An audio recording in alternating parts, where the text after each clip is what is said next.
Good afternoon, everyone. Welcome to our virtual panel hosted by Diabetes Canada today. For the next hour or so, we're going to be trying to change the conversation and address diabetes stigma in practice. My name is Carly Weeks. Before I begin, I'd like to do a land acknowledgement. Today I'm in Hamilton, Ontario, and I would like to recognize that the lands where I am today are the traditional territories of the Mississauga and the Haudenosaunee people. For thousands of years, the first people sought to steward the precious resources and share this land with others.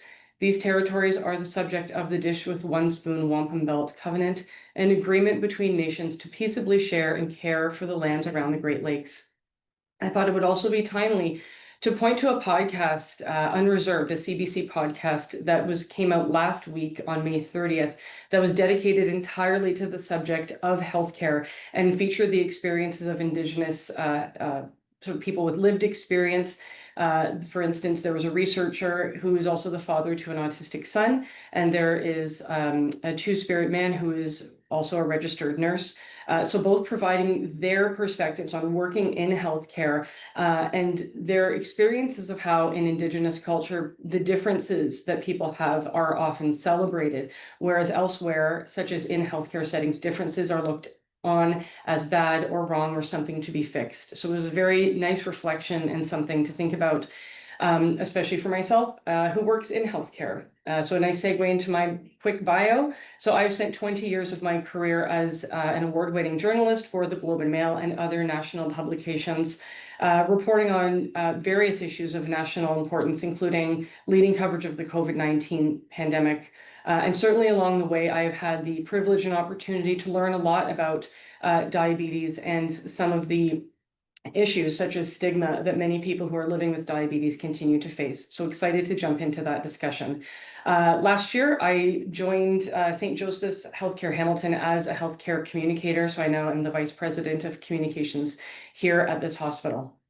Throughout the presentation, we want to make sure and we get to hear from you, your thoughts, questions. We will be dedicating some time at the end to some questions. So just making sure that you use the Q&A function that is at the bottom of the screen. We will be getting to those throughout.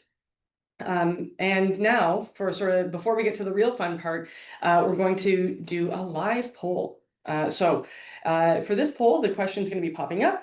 And essentially, we just want to hear from you. We're going to be using this poll to lead some of the discussion later on this hour.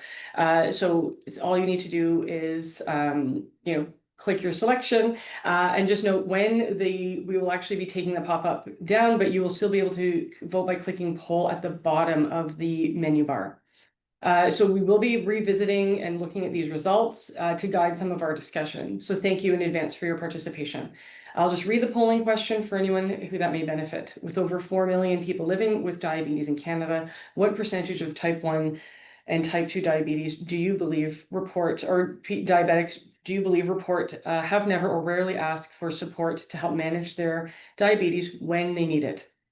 And see the answers there: 20% type 1 and 28% type 2, 40% type 1 and 56% type 2, 50% type 1, 33% type 2, 84% type 1, 69% type 2. So thank you so much for that. As that gets underway, I'm now pleased to get into the focus and the content of what we're going to be discussing. So it is really a privilege to be here to lead this discussion and to help everyone who's gathered here today learn from the expertise of the panelists. So everyone who's joined this call, who's going to be spending this time with us, thank you in advance for giving some of your time to help improve education, awareness, just help improve the experience for everyone. So thank you so much, and you all play a vital role in the lives of people living with diabetes. So as I mentioned, we're here to really focus on diabetes stigma, which is a very real, pervasive, and chronic issue. People living with diabetes have a lot of things to manage, a lot on their plate, and stigma certainly should not be one, and yet it remains to be. I think this is a really great time to have this conversation where we can think of, talk a bit about that stigma, what it means in the day-to-day lives of people living with diabetes, but how to change that conversation. So a really action-oriented hour. So I'm really excited to dive in. There's 4 million people, give or take, diagnosed with diabetes in Canada, but it is a widely understood illness, a disease, chronic condition. Too often people are facing negative judgments and really unfair assumptions, shame and blame and stereotypes kind of predominating. I was at a healthcare conference a number of years ago and heard from a leading speaker about patients being deemed non-compliant for failing to kind of check off the list of 100 different items that a person with diabetes has to manage throughout the course of a day, and kind of just the unfairness of that language in healthcare around deeming someone non-compliant when any of us would be hard pressed to manage that level of different things in our day. And in fact, according to social experiences of living with diabetes in Canada, a national study published by Diabetes Canada last year, 90% of people with type 1 diabetes and nearly 70% of people with type 2 diabetes have experienced shame or blame for their condition. So just think about that for a moment. I mean, it's almost virtually everyone, right? Living with diabetes. The impact of diabetes stigma is real and compounded by social or systemic barriers like racism or sexism. So it's not just about hurt feelings, it is about health outcomes. Because if you're being shamed or you feel like you're going to be blamed, are you going to be going to see your doctor? Are you going to be more proactive? Is it going to be difficult for you to bring your very raw personal stories to a healthcare provider and trust that the people that you're going to be meeting with have your best interest at heart, or are going to be seeing you for you and not as some sort of a number or a person to be judged or blamed. So this conversation is very important. And it becomes, I think, ever more urgent given the fact that we've seen the number of people living with diabetes in Canada go up, and that's a trend that's expected to continue. We have the power to lead change and to do better for our fellow Canadians. So with that, I'd like to stop talking and introduce our panelists who can shed a lot of light on this topic better than I can. So the first panelist I will introduce, and every panelist will have the opportunity to speak for 1 minute about themselves and their experience. The first panelist I would like to introduce is Stacey Smith. Stacey is a pharmacist and certified diabetes educator with over 16 years of experience in primary care, with a background in pharmacy and experience working in various roles in healthcare in a variety of patient populations across Nova Scotia. Her passion and where she excels the most is patient-centered care and having the patient directly involved in decisions regarding their diabetes and advocating for them when it comes to accessing medications and devices. Stacey's area of expertise is working with patients to meet them where they are, optimizing medications with the hope of reducing complications and the overall burden on patients and families. She currently works with Nova Scotia Health as a primary care pharmacist with a mobile health and wellness team. So welcome, Stacey, and what is one thing that you would like to achieve today?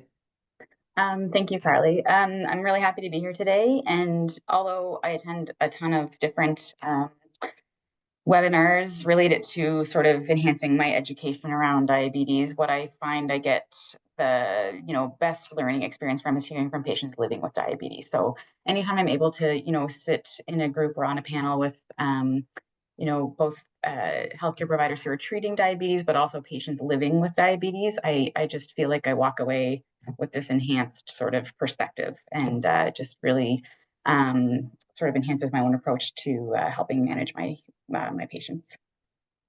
That is really lovely. Thank you so much.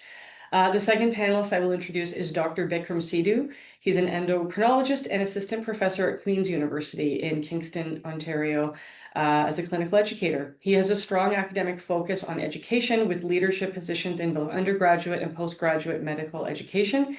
His clinical practice specializes primarily in type 1 diabetes, diabetes in pregnancy, and diabetes in remote Indigenous communities. He's a strong advocate for optimization of care for diabetes, including access to advanced diabetes technologies for type 1 diabetes and removing barriers to specialized care for remote populations. Welcome, Vikram, and tell us what you'd like to achieve today. Thank you for having me. I'm happy to be here. I think it's really important to have these types of conversations, and our audience is obviously people who are interested in this. But if there are people who are new to this, I hope that people are thinking about what it means for the individual person in front of you to have diabetes in their specific life and context, and to recognize how each of us can actually be a positive force in their life. Lovely. Thank you so much. Next, I will introduce Grace Leader. Grace is the manager of healthcare provider education engagement and professional membership at Diabetes Canada. She leads the development of educational content, including webinars, podcasts, and clinical tools, while overseeing strategies to engage healthcare professionals and support the implementation of evidence-based diabetes care. Outside of Diabetes Canada, Grace is also a writer and podcaster who covers television and film. So welcome to you, Grace, and same as the rest, what are you hoping to achieve today?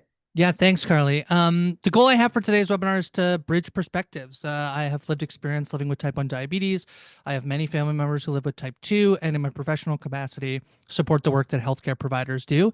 And so I want to highlight how stigma shows up in those subtle ways across all spaces, and to help suggest and provide insight into how there are approaches that can be used to ensure that people living with diabetes are supported in true person-centered care.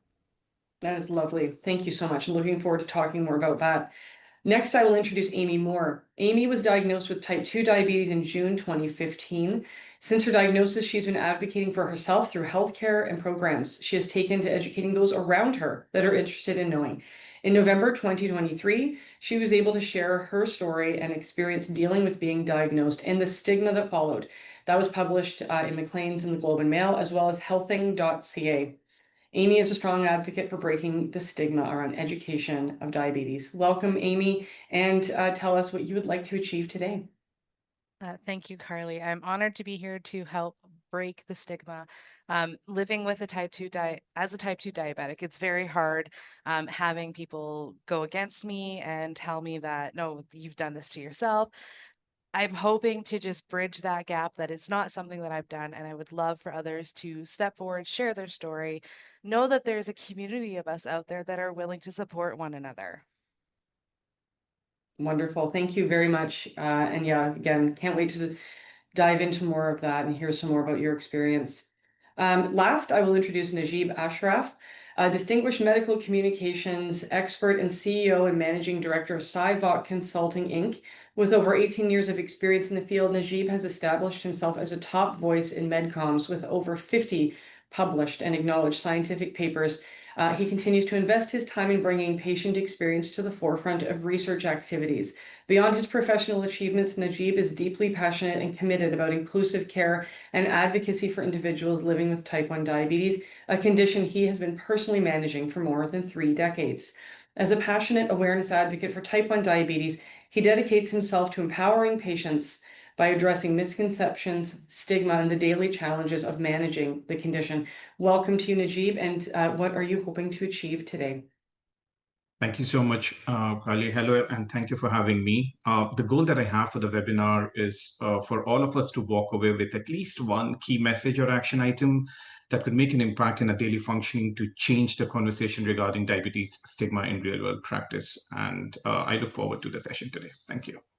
That's wonderful. Yeah, and I certainly love the idea of, having people walk away with something tangible after. And so we'll definitely be doing just that. So now to get into some of the discussion portion, speaking about the, real life experiences and stories of how, the realities of stigma and how it can impact individuals, as we heard both from sort of a personal level as well as, health outcomes perspective. We know that nearly 50% of people with type 1 diabetes and more than 1/3 of people, or with type 1 diabetes, and over 1/3 of people with type 2 but diabetes have experienced diabetes distress related to the challenges of living with and managing diabetes. And those are statistics from the Social Experiences Report.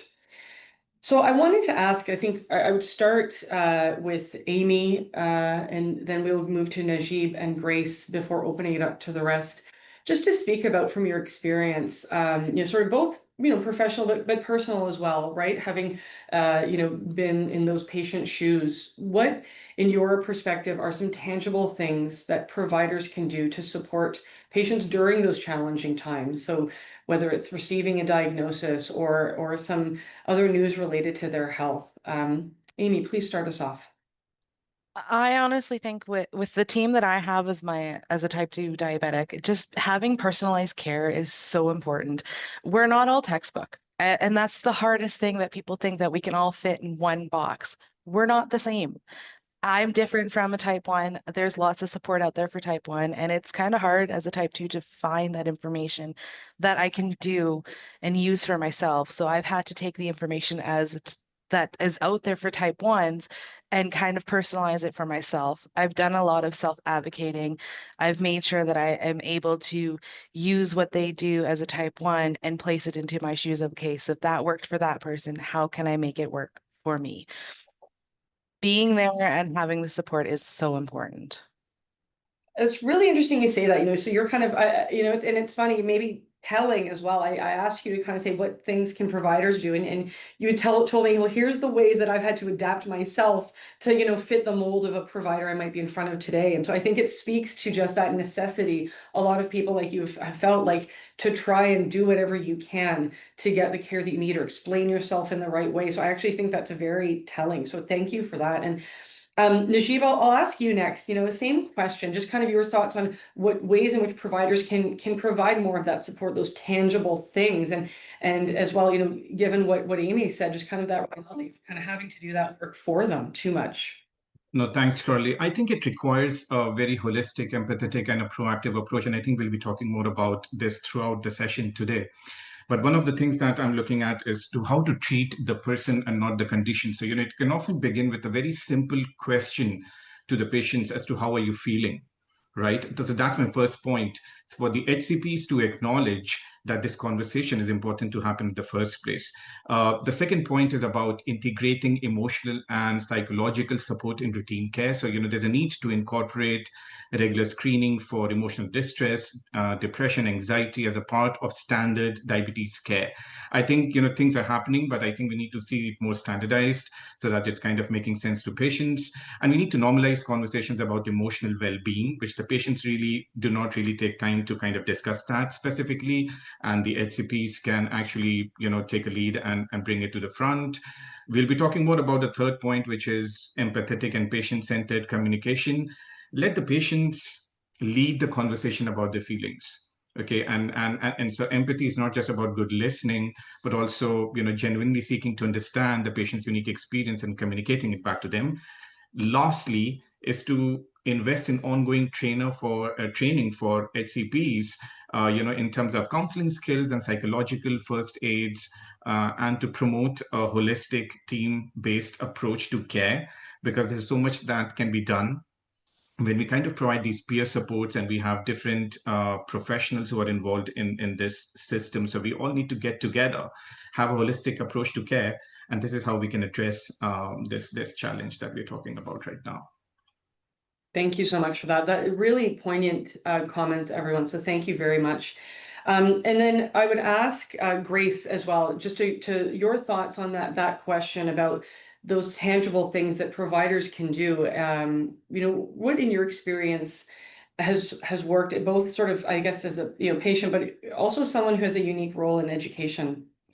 Yeah, I really love both what Amy and especially what Najib just said. A couple things that I would want to like echo. I think that as somebody who lives with diabetes and also works with a lot of healthcare providers, I often feel like healthcare providers are experts in diabetes. People living with diabetes are experts in their own diabetes care, and I feel like I truly believe that all healthcare providers, almost every one of them, has the best interest of people living with diabetes at heart. But it makes a huge difference when that good intention is paired with mindful practice. I feel like being here today is a really, a good example of the way in which just being more mindful of the way in which approaching a person-centered first. I saw an endocrinologist in the past who I didn't feel was the most collaborative in terms of I felt like there was a sort of a prescription given to me in terms of this is how it should be followed, as opposed to my endocrinologist I follow now leads with a what do you want to talk about today? What is important to you? And that opening that up, I feel like is really where trust happens, where motivation for me to do my best in terms of diabetes happens, and allows me to, for there to be emotional well-being continue to grow. So I really, think intention is the most important.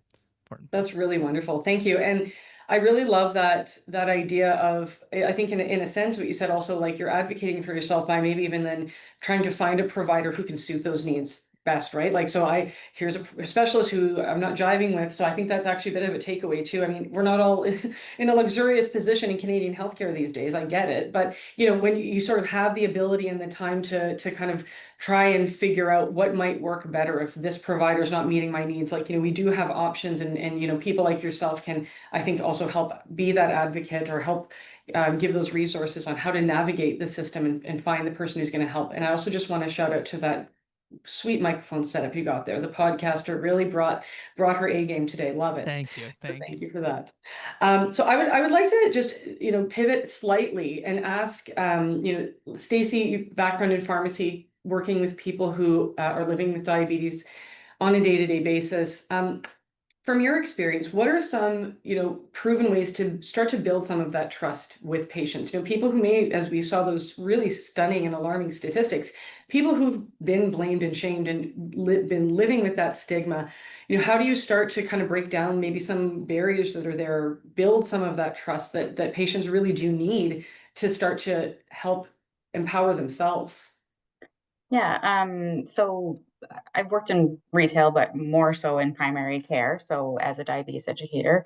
And I would really just echo and sort of build on what Amy and Grace and Najib had said, which is like, as you read in my bio, like I'm very passionate about patient-centered care and involving the patient in their own care.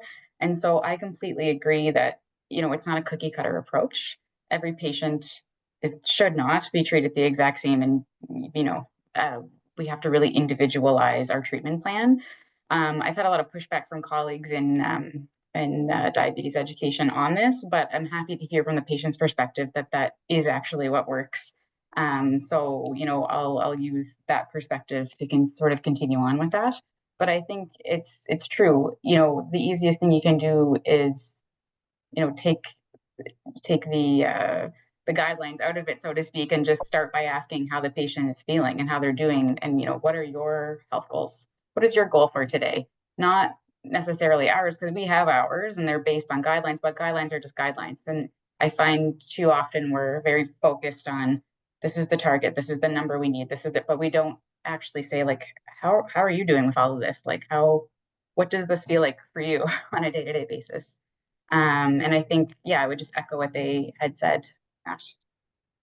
I was pressed for a quick moment and just, said you sort of pushing back on that idea in diabetes education and that emphasis on patient-centered care and, beyond sort of asking the person how they're doing and leading with that empathetic tone, what do you mean by that patient-centered care approach? Like, what do you feel is that, because I feel like it can morph into buzzword territory. So just what does that look like for you? In terms of the day-to-day for someone who it sounds like you sort of walk the talk. So what does that mean? So for me, it means explaining every step of the process along the way. So from the very first meeting, saying, "Hey, you have diabetes. Like, do you know has anyone talked to you about what that might mean? Like, what's actually happening?" And explaining the disease to them. Then explaining, why the targets are what they are, and that we can individualize those. And then explaining, this is what. So I usually use the guidelines as a guide, and I'll say, this is kind of where we should go, but you know what? We could also do this or this. And then allowing them to be involved in any treatment decisions. So, this is what the guidelines would recommend we do next. Here are a couple of options.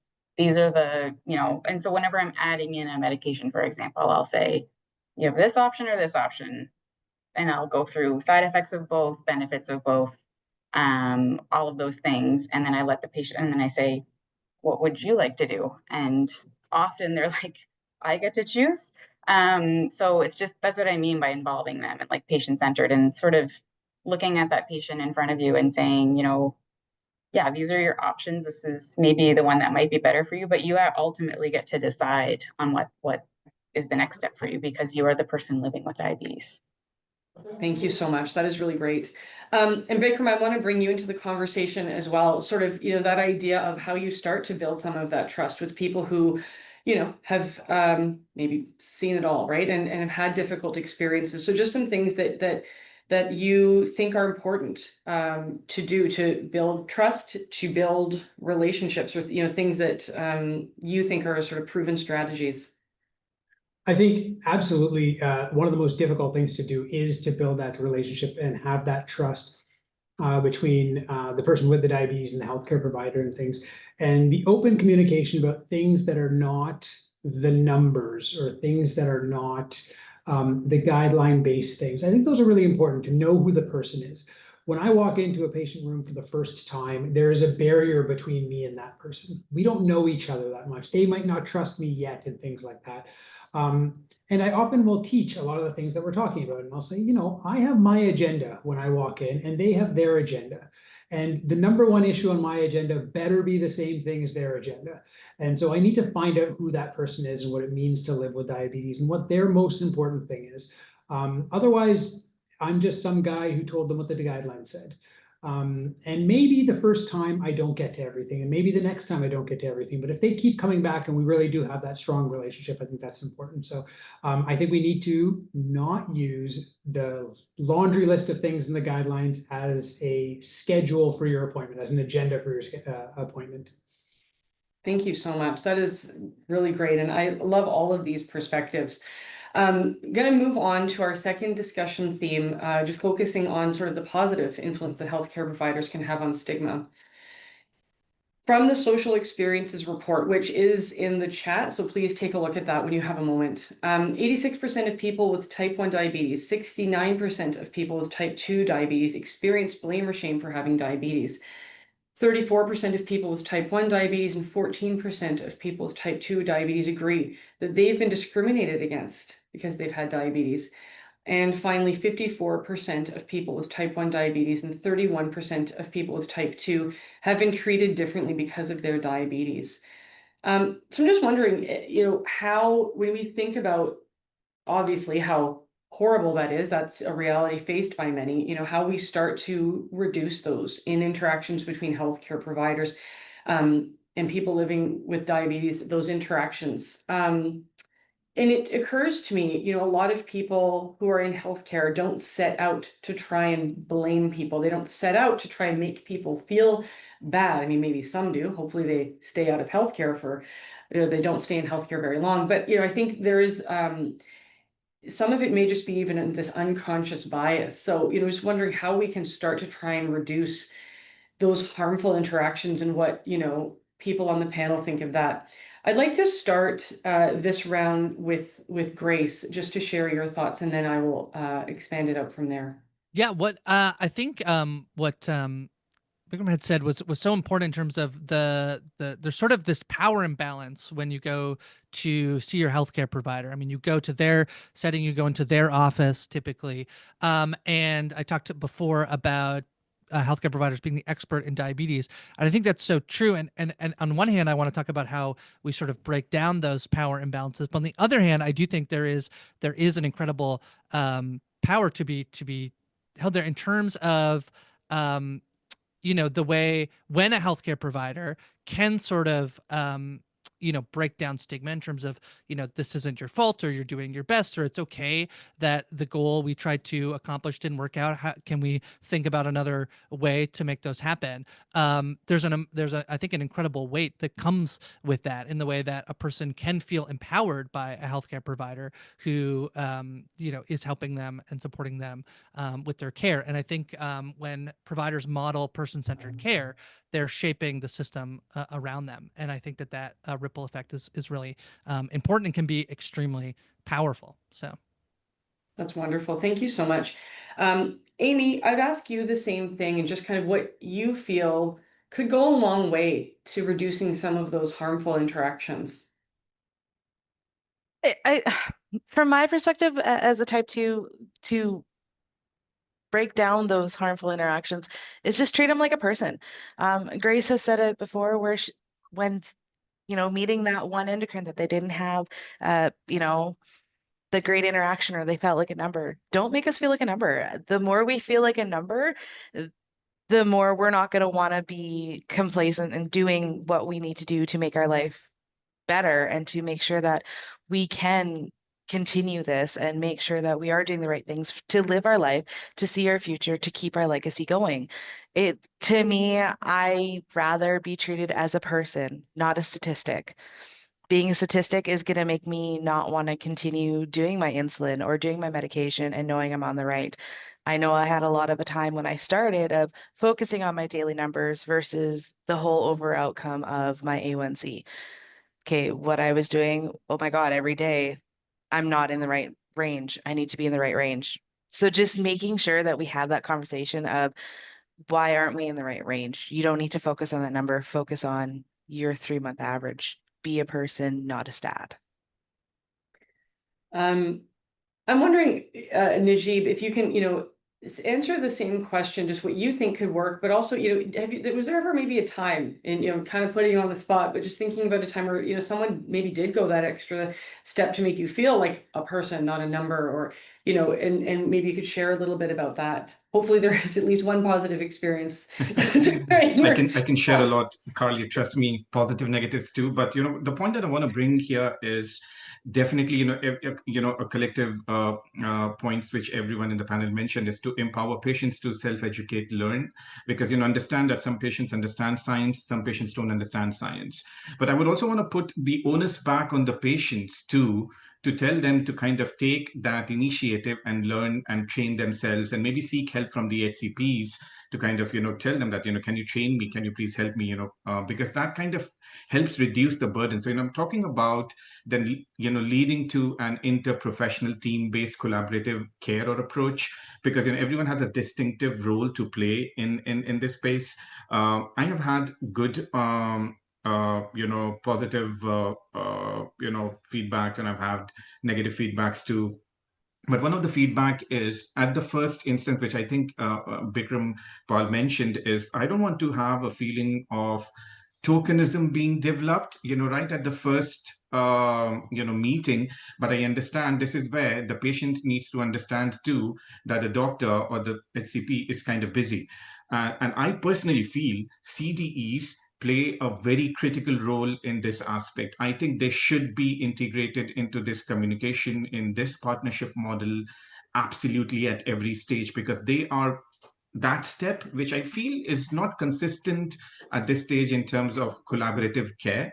And I totally agree with everyone in terms of shift from a directive number driven approach to a more partnership model, because, I want to talk about who I am and how I am, and not getting a paper from somebody telling me that, well, you know what, your numbers are not good. How many times have you gone hypoglycemic in the last 1 month, or hyperglycemic? And that's the question that annoys me most. I'm like, I will go hypoglycemic. So, but the conversation that I have with my physician, unfortunately, lasts just a minute. I'm not judging him, but I just want to open up that conversation with him and tell him, hey, you know what, can we talk a little more than just a minute? Because I spent 10 minutes with the assistant and just less than a minute with you. So should I be coming to the, clinic again? So I'm kind of wearing both hats, and I'm putting the onus both on patients as well as the HCPs. Right. Yeah. Thank you for that. That's really important. Sort of this slightly different question. And Bikram, you had shared kind of one of the hardest things is building that trust. So what, from sort of just your professional experience, just working with people, and looking at the research, like what are the common misconceptions that lead people to kind of contribute to the stigma? No one with diabetes should be experiencing. So what are some of the misconceptions that you see? And as a healthcare provider, how do you think you and others can work to dispel some of those? I think there's a lot of things that commonly come across as I don't know, stigma generating thoughts. One of there really is the distinction between type 1 and type 2 diabetes. People blame lifestyle, themselves, infections, depending on the disease they have. Those are very different diseases and happen very differently. And I think it's important, people who get the diagnosis do it for themselves as well. There's a lot of self-stigma and self-blame that comes about. And I've heard from other healthcare providers things like, oh, well, this patient did it to themselves, or so on and so forth. And you can hear it in the language in the patient visits as well, certainly. So I think it can come from a lot of different places, and it is undeniable that there are things that are associated with type 2 diabetes, and there are things that are associated with type 1 diabetes. But it would be short-sighted to think that everything is under a person's control. And so you necessarily did this to yourself, whether it be type 1 or type 2 diabetes, certainly. I think in a lot of just going back to one of the other thoughts, I think a lot of the patient visits that I have, there'll be someone there and they might be blaming themselves. And often they feel like they're going to let me down. I feel like that's their biggest concern, is that I'm sorry, Dr. Sidhu, so on and so forth. And I really, and I feel bad when that happens. And I like to use that as an opportunity always to sort of work with them and talk to them and say, we're going to work this out together. And it would be, the goal of that appointment is often just to have that little catharsis and say, like, what do we actually gain out of things like that? So that's self-stigma and family members and stigma and things like that, to address that way. Thank you very much. I think, and I know Grace has some thoughts just on things that healthcare providers are able to do to, kind of create a bit of that safe space for people living with diabetes. Yeah, I do think sometimes when we're thinking about these, they seem like these sort of like hypothetical like sort of things we can do, but there are really practical things I think can do. As a person who's part of the LGBTQ community, a pride flag means a tremendous amount to me. Seeing that in a doctor's office or in a public space, knowing that this is a space that I feel comfortable in and have capacity to advocate for myself. And so we actually had Diabetes Canada done a pilot project similar. Putting out things in healthcare offices to encourage people living with diabetes to actually talk to their healthcare provider about foot care or neuropathy or different things. And there are really practical things you can do. And then the other piece I want to do is that I want to advocate for is, do you have a mechanism for a healthcare for a person living with diabetes to provide feedback? So do you do a follow-up form? Do you do any sort of like, here's where, did you feel stigmatized during my appointment? That's a very practical way for a person living with diabetes to provide feedback. And that's reactive rather than proactive. But I think there are like practical things I think that we could be doing. That's wonderful. Thank you for sharing that. And it's been really so much thoughtful and really great takeaways so far. So thanks everyone for this discussion.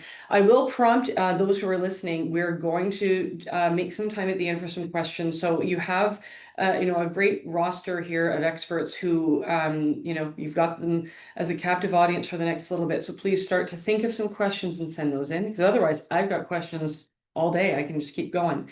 Before we start asking more questions, though, let's just touch on the poll results if we're able to bring those up. So the poll was asking people to, gauge, with over 4 million people living with diabetes in Canada, what percentage do you believe report they've never or rarely asked for help to manage their disease when they need it? And we have the results in, and I think the actual answer was 40% of people with type 1 diabetes and 56% of people with type 2 diabetes, so never or rarely asking for help, actually was the number one answer. So I think that, that in and of itself indicates that this is a widely known and pervasive issue, right? So people feeling like they're on their own, or they can't bring a problem forward for a variety of reasons, some of which we're touching on today. And I think that's why it's just so important to have these conversations. I mean, health is not just about, managing a medication or levels. It's about a lot more than that. Stacey, I'd love for you to jump in. Thanks. I just wanted to add to that last discussion. I just had a few thoughts on how healthcare providers could make that experience a bit more positive and how they could have a positive influence on stigma. So one of the things I think is just facing the patient while they're in the room with you and having good eye contact and not having your back turned to them and typing on a computer the whole time.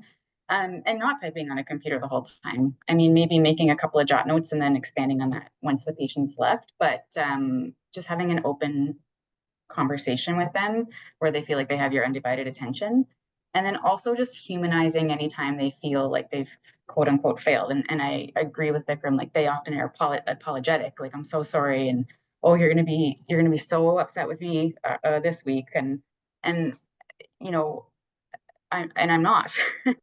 And so I often will say, like, well, congratulations, you're human. And like, you're just like the rest of us. No one's expected to be perfect. So I think just kind of like down, like, humanizing those times that they really feel like they failed and they've built up all of this anxiety about coming to the office. And just being able to kind of, calm them down a bit about that and help them recognize that it is okay to make, little blips here and there. Thank you, Stacey. And that actually ties really nicely in with the next theme, which is, tangential, like sort of they're all adjacent and interact with each other. And so, while we sort of have you here, I think I would ask you, just as an aside to that, sort of thinking about how, how to encourage people living with diabetes to feel like they can have those conversations and the tools that healthcare providers can work on. So things, very simple things like not having your back to your patient, that's very key. How do you feel like, some of the very real constraints and logistical challenges, like, physician or an pharmacist, educator, or nurse may only have a couple of minutes of time, or insurance limitations. How do you kind of navigate some of the limits of the healthcare system while still fostering that support? And Stacey, I would love for you to answer that. Yeah. I don't have those limitations, like, thankfully, so I can't really comment on that. I have as much time as I would like with patients, and I never book for less than 30 minutes and often more. So I can't really comment on that because I try to spend as much time as I can with patients, although I do understand that that's, a limiting factor for other healthcare providers. So it might be more appropriate to hear from Vikram on. Mm-hmm. Yeah, Vikram, do you have anything to add on that? Just kind of things that we all know can be a reality, right? In like a busy doctor's office. So just things that you try and do or encourage others to do as well. Yeah, time is a very tough one, especially with the 1-minute appointments, things. Hopefully no one's only got 1 or 2 minutes or something like that. I think it's important for all the healthcare providers to know who's available to them as support. So I'm very lucky. My type 1 diabetes clinic is embedded within a diabetes education center. So there's 3 or 4 nurses, there's a couple of dietitians and things available. And if I only see somebody every 6 months for 20 minutes or something like that, they also have access in between to all the different people that we have available. Not everybody has that, but I think you should know what resources you have in your community. There's a lot of people on this call. There's a lot of people across the country who are interested in diabetes, who have practices in diabetes, and it might be a pharmacist in your community, and it might be nurses, and it might be a foot care place. But know what you have, because I think that team-based care is really important. It goes right back to what Najeeb said right at the beginning, is that having a team to deal with things, because we don't all always have the time to deal with everything. And some people will be better equipped to deal with certain issues than others. And that could be an interpersonal relationship thing. Some people don't want to talk to me specifically about certain aspects of their diabetes, perhaps, but they'll be comfortable speaking to a dietitian who is maybe younger, maybe female, maybe whatever it happens to be, culturally different or something like that. So it's important to know who your team is. I think that's probably the most important thing for diabetes care to be optimal. Thank you so much for that. I'd love, just before we turn to questions, if we can ask, perhaps Amy, I'll start with you and just ask for, we've touched on the harmful impact of stigma, and without asking you to kind of trot over territory that's very sensitive, just explain to people listening, why it is that stigma and these harmful things, even like a throwaway comment that no one meant to be harmful, right? Like it was just something someone said, like my comment about calling someone non-compliant, right? Just a comment, but why that is something that would then impact someone's willingness or ability to seek care. Yeah, for sure. It's, the one comment that I had thrown at me was, well, why, I started injecting insulin when I was realizing that I needed to have it to survive, essentially, and for fertility reasons as well. And the comment that I had was, well, why are you injecting yourself in public? Go to the bathroom and inject yourself. Why would I go to a dirty area to inject myself when it could potentially make things worse? Having that comment and hearing it made me several times want to just throw in the towel and go, you know what? I'm done. Throw my hands up. I'm not taking my medication anymore. I don't want to do this. And it hurt. It hurt quite a bit to have someone close to me say that without actually taking the time to fully understand why I need it to survive, why I need it to help me along, to make sure that I'm not going to have severe health issues later down the road and end up in the hospital from a super low episode or a super high episode that could cause many different other issues throughout my body.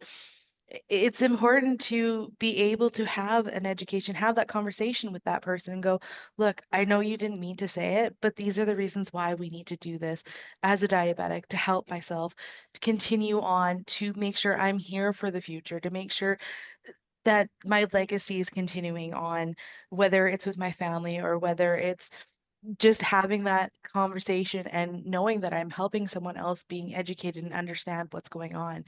I've had comments of, well, don't come near me. I'm going to catch it. You're not going to catch it. It's not something that you can just easily pass off like the common cold or the common flu. It's not easily transmitted. And it's kind of funny to hear people comment like that. And it's, no, you need to be educated a little more. Here, let's look into this. Let me help you understand. Let me give you what I know and how it works in the system of your own body. It's just sitting there. It's not, you're not going to get it easily because it's a virus. Yeah. Yeah. I would maybe quickly ask Najib sort of the same thing, not necessarily to recount past traumas, if, wherever you're comfortable, but just, why it is like those survey results, why is it that, these harmful words or a comment someone makes can actually really hamper an individual's ability to seek the care they need? Uh, Very psychologically, Carly, let us understand humans, emotions, psychology. So, all of us are kind of having this, emotions and experiences, past hurt, guilt, feelings of shame and blame that we have, kind of, piled up for such a long time because we've been trying not to, kind of talk about it because as the poll result shows, 40% are not open to talking about it. 40% and 56% of type 1 and type 2s. Now, there's several reasons for it. From a corporate perspective, if I say I never told my corporate that I was working in because I always felt that they did look at me as somebody who could bring the team down because of his conditions. But at the same time, there are people who are more supportive of this and see this as an impetus to do more and kind of encourage other folks. So what happens is if I'm talking to you and you say something to me which is maybe it's not a direct comment on my condition per se, but I have this baggage which is already there with me sitting at one corner of my head somewhere, and it gets triggered and it kind of pulls those emotions and tell me, hey, you know what, I didn't like it, or I'm going to build that perception about you or about anyone else. So when I talk to people, I'm kind of having a very open mind because I know that people are generally not coming to you to put you down. Some are ignorant. They don't really know about the condition because they haven't lived with it. It's important for us to educate them, to tell them, hey, you know what, it doesn't happen. People see my pump and they say, hey, you know what, nice gadget. It seems like you're talking to the UFOs. I said, yes, I am, and it helps keep me alive.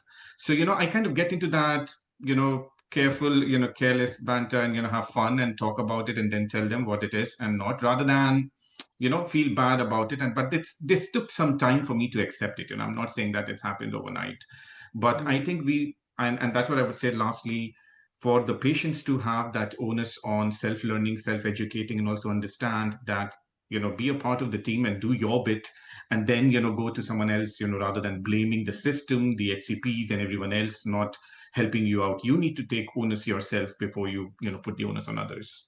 Thank you so much. We have a couple of questions that have come in, so I'd love to jump to those while we have a couple of minutes remaining. The first one, this is a really interesting one, and I think that the healthcare providers on the call, I think everyone would have something to say about this, but I'll just get into it. So this person worries that, I will upset my family doctor and my pharmacist if I tell them about the way that they treated me in the past, or a certain appointment that made me feel bad about myself. I don't want them to be mad at me going forward. I'd love to hear from the healthcare providers on ways they'd be comfortable being approached about that. So essentially, a patient wants to say, hey, like that wasn't good. Like how would someone even start to go about having that conversation? Maybe I'd ask Bikram and Stacy to weigh in on. Bikram, if you want to take that on. That is a very tough question. And I think the toughest part is that I know that I wouldn't want to give that feedback myself. That's a very difficult conversation to have. I'll be completely honest that feedback has come in previous clinics in different ways for different people in our clinic. And it's generally come through other people. It's come through the ward clerk or the reception or through a secretary or something like that, and it gets back.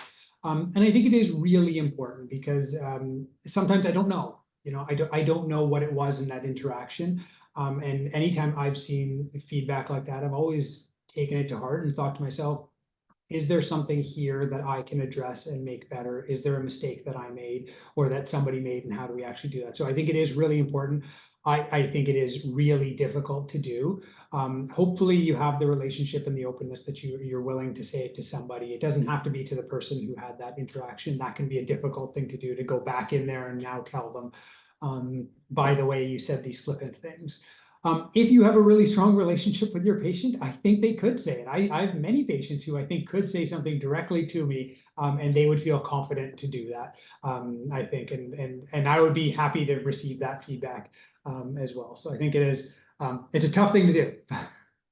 It certainly is, and thank you for that. And I think, as like anyone who's been in a patient position, right, you feel that power imbalance. So I commend providers like yourself and others who make sure that you're acknowledging that and saying, what, how can I make it that relationship so that we're able to have some of those conversations. Stacy, what would you say about that? As someone, sort of your patient-centered care focus, do you receive negative feedback? And I would imagine if you do, you receive it well, but kind of your thoughts on how patients can go about that, with providers who may not share that same view of the world. I will say, knock on wood, I'm lucky enough to have not received that yet. Although I'm hoping that someone out there just hasn't, not wanted to bring it up to me. It would be difficult to hear, I would think, as a healthcare provider, wanting to make sure we're doing our best. So I think I see two sides to this. My gosh, how hard would it be to live with a chronic medical condition and then also be terrified to talk to the person who's supposed to be helping you about how their approach is not working? Like that's a whole other, burden on that patient. So that's kind of sad to think about. And then another thing would be on the other side of the coin, we are human too. So we also have, things going on in our personal lives. And sometimes we may not be our best selves on a given day. And, although we may or may not intend to come across in a certain way, I think both sides need to recognize that we're just, all trying to do our best and that we're human. And I would hope that my patients would feel comfortable talking to me about something like that. And I sincerely hope that I don't get that feedback. Yeah. I think I would feel really upset knowing that I made someone feel that way. Although, I would take it as a learning experience for sure. Thank you for that. And again, yeah, like it's great to have providers who take that approach. So thank you for that, on behalf of kind of people everywhere.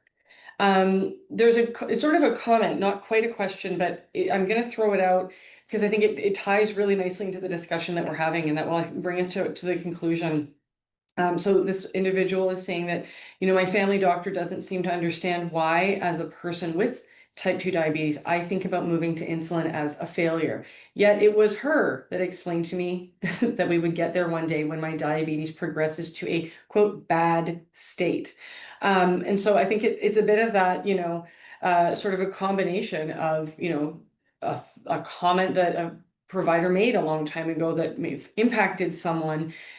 They weren't in a position to say, well, wait a second. And now they're kind of, that patient remembers, right? Like in their mind, they don't want to get to that bad state. And now it sounds like this doctor may be bringing up insulin as an option, and the patient is feeling a lot of ways about that. Grace, is that something, not this particular instance, but just that whole mess of confusing interactions and feelings, can you comment on sort of from an education perspective and as a patient, how you navigate those troubling situations or tricky situations?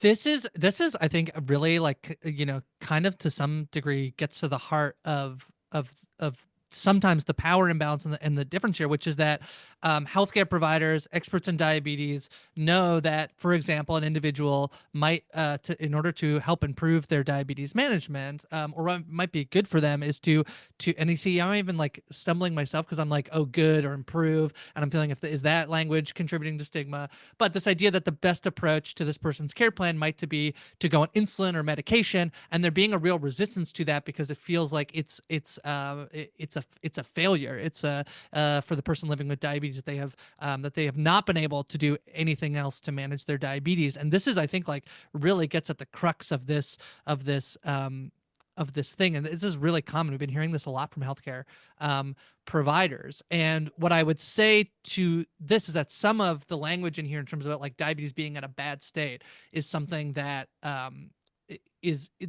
feels like a previous sort of contribution to stigma, and that's one issue that maybe needs to be addressed in terms of the way diabetes is talked about as being good or bad or failed or that sort of thing. And then this separate thing of sort of the appropriate care plan, and maybe there not being sort of dialogue about, I think about this analogy of like you're trying to grow a plant, and the person's like, here's all the things you need to do, but it's like, but I actually, my apartment's in a basement, I don't have access, we're not getting to the extra steps of why the actual care plan might be a barrier. So in this instance, it's why going on insulin might be just a psychological barrier, so yeah. Thank you for that. And I love that analogy. Amy, I will open it to you for the last word with about a minute to go. So basing on that, and I agree with Grace about the fact that it could be potentially causing more harm than psychological. When I first started as a diabetic and not knowing that at some point I would be on insulin, not having that conversation with my team of why it's better for me to be on insulin versus just doing, getting to the point where just having metabolic and doing the food or exercise or even just being on metformin. I've gone from trying everything to the point that it's now at the point where going through the fertility cycle and knowing that I need to be on insulin because that's the only way it's going to help me control this more to get to the end result that I want. And that would be starting a family, right? Having that aspect of, okay, I can't be on Ozempic or semaglutide because it's not proven to be supported as a diabetic and pregnant. So it had to be, this is what we have to do to get to that result that you want to get better answers and to get better, control. I had to be on insulin. And I was one of those people that was, I don't want to be on insulin. That's the last thing I want to do. But being able to have that explanation and having my team tell me, this is why we actually need to do it is better than you're just going on it because you're in that bad state. No, it was to get to that state of this is what we need to do to help you support long life. Thank you so much. That's such a powerful example and a really nice note to leave us on today. So thank you so much for that. This has been an incredibly powerful discussion, and just thank you everyone for being here and everyone who's been watching and participating as well. And I genuinely hope these insights and perspectives can help us all to think more about the language that we use and the way that we perceive people, and kind of the hidden judgments or unconscious biases that we all carry with us, and how we can kind of do better. I want to thank the panelists, Stacey Smith, Dr. Bikram Sidhu, Grace Leader, Amy Moore, and Najib Ashraf. Thank you all for sharing your experiences, your insights, your anecdotes, and just, of course, those personal stories. This has been incredibly invaluable, and just wonderful for those who attended. After the session, Diabetes Canada will be sending a short survey by email about your experiences. So please answer those to help shape future learning opportunities and make them better. And of course, for resources, please visit diabetes.ca/change the conversation. Thank you all, and hope to see you again at future events.